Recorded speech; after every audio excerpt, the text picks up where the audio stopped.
But you also the next thing I want to talk about with you is the 5 elements of the story. We've kind of covered them a little bit, but I kind of want to go a little bit deeper on them.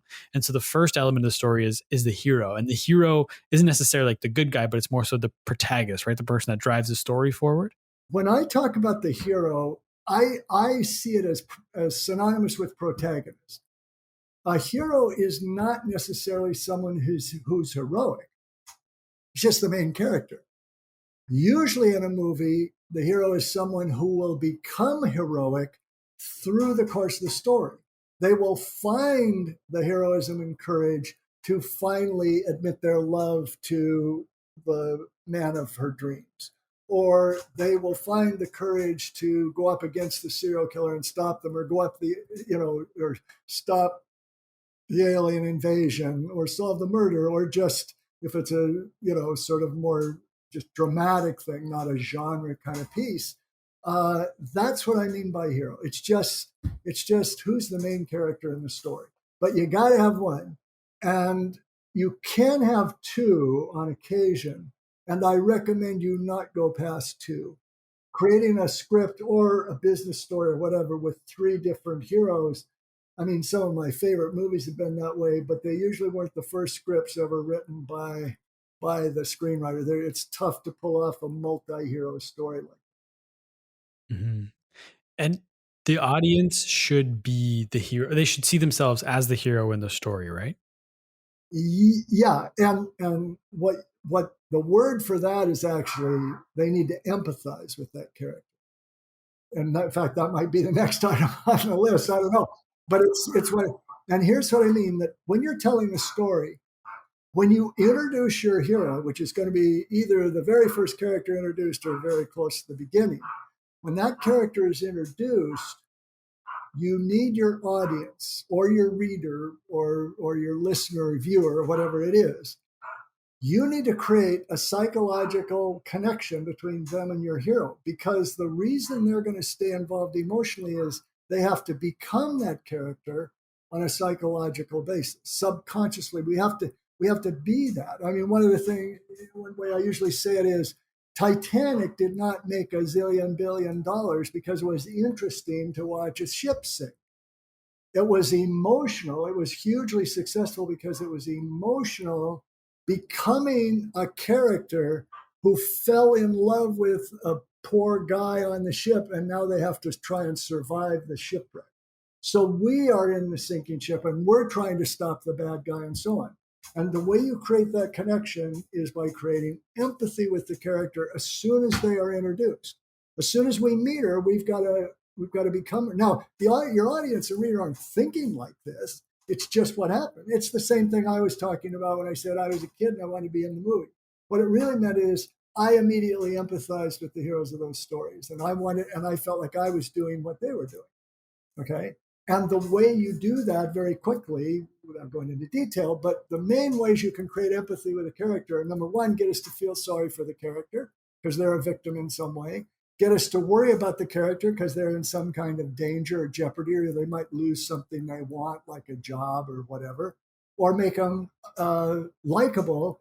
And you do that by showing them as kind and good and generous toward other people in the story. So if you do 1, 2, or ideally all 3 of those things when you introduce the hero, now you've established that connection. And that's what is meant, at least in my mind, by saying you want your audience to be the hero of the movie. It's really what it means is you want them to see themselves as the hero as they participate emotionally in the story. And you can still build empathy with the character, even if the hero is an anti-hero, someone like a Walter White, who is kind of in the gray. He's not a good guy. He's not necessarily a bad guy, kind of is a bad guy, but you can still build empathy with those characters who aren't necessarily quote unquote good people. I mean, he becomes a horrible bad guy. He's a drug dealer and he kills people and so on. But how do we meet him? Was the first thing we learn about Walter White.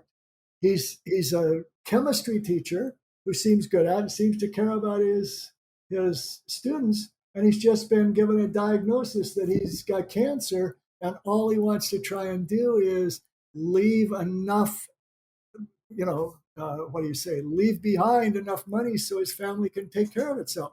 So he's a loving father. He's a likable chemistry teacher, he's basically a nice guy who's kind of, and we kind of learn early on, has sort of been victimized in certain ways, but we certainly feel sorry for him, and I think he's likable at first. Then we'll discover, I've got an idea. What about crystal meth? And then it's that classic sort of tragic journey of him succumbing to the thing that he started wanting for all the right reasons and end up getting addicted to and do for all the wrong reasons. But if that series had opened with him selling,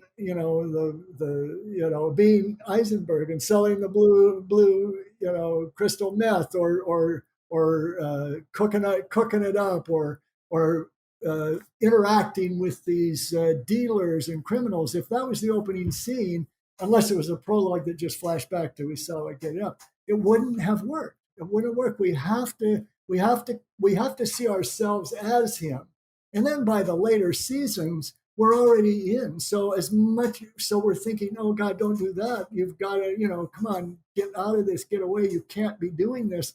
But we're still rooting for him to succeed. We still want him to end up in a good place at the end because that's us.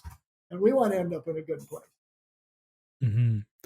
And then, so the character, so that their desire is the driving force of the whole movie. Like in the case of Walter White, that would be he wants to leave enough money for his family so they can support themselves after he's gone, after he gets his cancer diagnosis, and that's what drives the story, right? Is that desire? Yes, exactly. And the key thing about that when you're creating a story, and this is something I sort of beat storytellers to death with, because there have been good stories that don't necessarily follow this rule. But what I mean is, it's not just having a desire for a good story doesn't mean they just want something. It's they have a specific visible goal that they want to achieve. So if Breaking Bad, although that's maybe not the best example because it's a tragedy, but even so, if you had said Breaking Bad is about a chemistry teacher who wants to be a crystal meth dealer, then okay, well when is that going to end? Which is what we want to know when we see a story.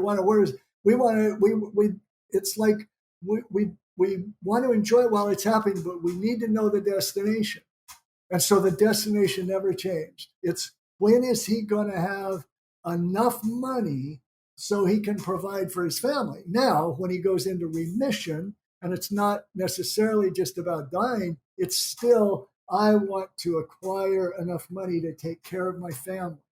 Even when, he's sort of abandoned that, but he's still telling himself that's the goal. But think about any big successful movie, I mean, it's like Avatar, Win the Love of the Other Creature, that's the biggest movie so far ever.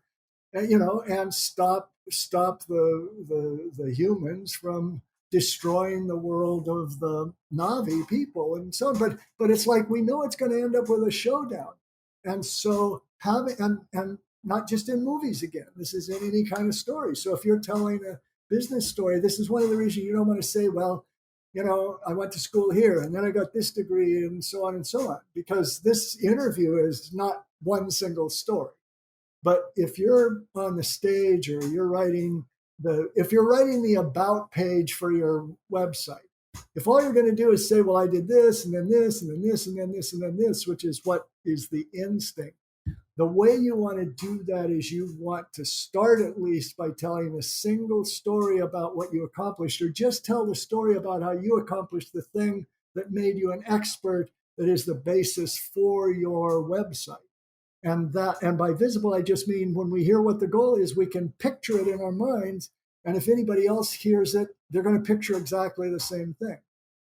So if I say Independence Day is about a group of people who have to destroy an alien invasion, we may not know what the flying saucers look like, but we can picture, oh, okay, I get a big battle at the end, aliens versus humans. And now we know where we're headed. Now we're on a journey where we know what the destination is. And what makes the desire compelling? How do you make that goal compelling that someone will want to sit through and see it to the end, to that visible finish line? The conflict. It's the obstacles between the hero and achieving that goal. Because that's really it. I mean, the reason that there are genres, like you said you like thrillers. I think you said mysteries and thrillers. Well, the definition of a thriller, the thing that makes it thrilling is whoever the cop or the witness or the innocent bystander or the kid or whoever it is that's the hero, the main character, the thing that makes it a thriller is somebody is trying to kill them. Occasionally you could say they're trying to get away with a bank robbery, and so it not necessarily, and so that's the goal is, what makes a goal compelling is that the built-in conflict. So then the goal becomes to get away from a killer or to get to safety or to rescue the child from a kidnapper who's threatening to kill the kid. Okay, it's always the obstacle that has to be overcome to achieve the goal. That's why, I mean, because if you think of okay, so let me, I won't go in detail, but think of the King's Speech. Okay, what made that $100+ million movie that won the Best Picture Oscar? It was about a guy whose goal was to give a speech. That's boring. Right? And I give speeches, but just the idea of, okay, we're going to watch a guy give a speech. It's like, okay, I could go to the Toastmasters and see a meeting and do that. I'm not going to pay $15 for that. No, it's a guy who wants to give a speech because he's becoming the King of England, and he has a horrible stammer, and he's got to give a speech. We realize eventually that's going to lead the country into World War II. Okay, all I did is I just added all the obstacles that Bertie has as we go through his goal, but the goal doesn't change. The whole goal of that movie, even though we learn a lot about his life in the past and so on, his goal is very simple and singular. He wants to give a speech without stuttering. Is conflict and the stakes or the risk, is that the same thing, or are those two different things? Yeah, those are two different things. The conflict, it's like the three things. The goal is what the hero wants, that visible endpoint, the finish line they want to cross, and we're rooting for them to cross. That's the goal.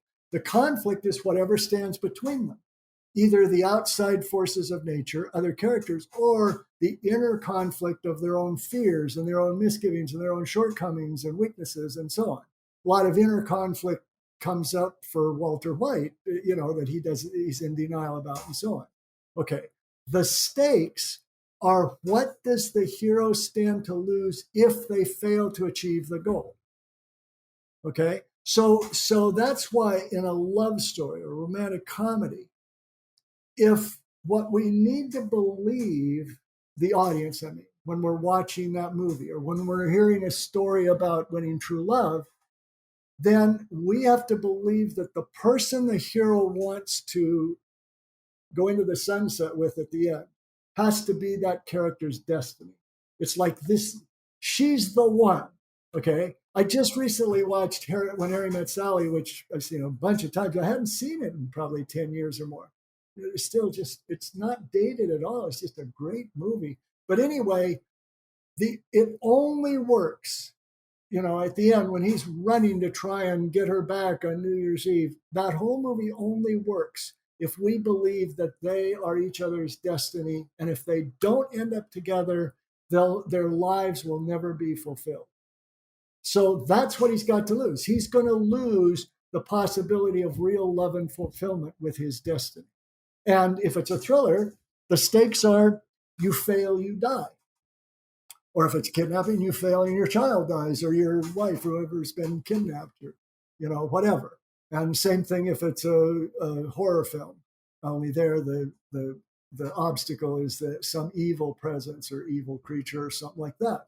And if it's a competition movie, any sports movie, that's why most sports movies end with the state championship or the Olympic race or the final round of the golf tournament or whatever it might be, because you stand to lose the glory, or the stakes are you fail to do this and you're never going to be the best, or you're never going to be able to have enough money to keep playing golf or whatever the stakes.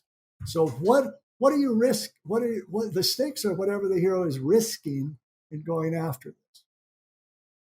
And when it comes to conflict, Should your aim to be to jam as much conflict into the script as possible, just put as many obstacles in your character's way, or do you want to make sure the conflict truly makes sense to what they're pursuing? Yes, and yes. Okay. I generally don't use the term jam things into your script or your story, uh, but yeah, I think, yeah, a story has to make sense. It can be a fantasy, but it has to have an internal logic that is consistent, or it's going to be hard to maintain. Although with some big budget superhero action, logic who can keep track of the rules in the world of the Avengers or the Marvel universe? It seems like, you know, anybody can do anything at a certain point, certainly they can all throw each other through buildings and stuff. But generally speaking, you want it to be logical, even if it's a fantasy of some kind. So there's that. And here's the thing: you can jam in conflict if you want to do that. You want to have as much conflict as you can, but only in service to the hero pursuing the goal. So imagine if we were watching the King's Speech, and all of a sudden uh, there was London was flooded. There was a big flood or a mining disaster, because they had an episode like that in The Crown that has nothing to do with Bertie, becoming king and having to give a speech. Well, that would be a big conflict in real life, but it's like, we'd start getting bored because, come on, let's get back to his goal. So if it's in service to the goal, because the hero's goal, that journey, that pursuit is the spine of your story. And every single thing that happens in the story has to either move the hero of your story closer to that goal or create more obstacles to that. Okay. So that's why, if you're just saying, well, I wrote down all these conflicts I could think of, let's just dump them all in, whether they've got anything to do with this thriller or not, that's not going to work. But within that context, the more conflict, in essence, the better. The more obstacles, and not only more, but they need to build. So the obstacles get bigger and bigger, and they come closer and closer together as the story moves forward, because that'll give it an accelerated pace.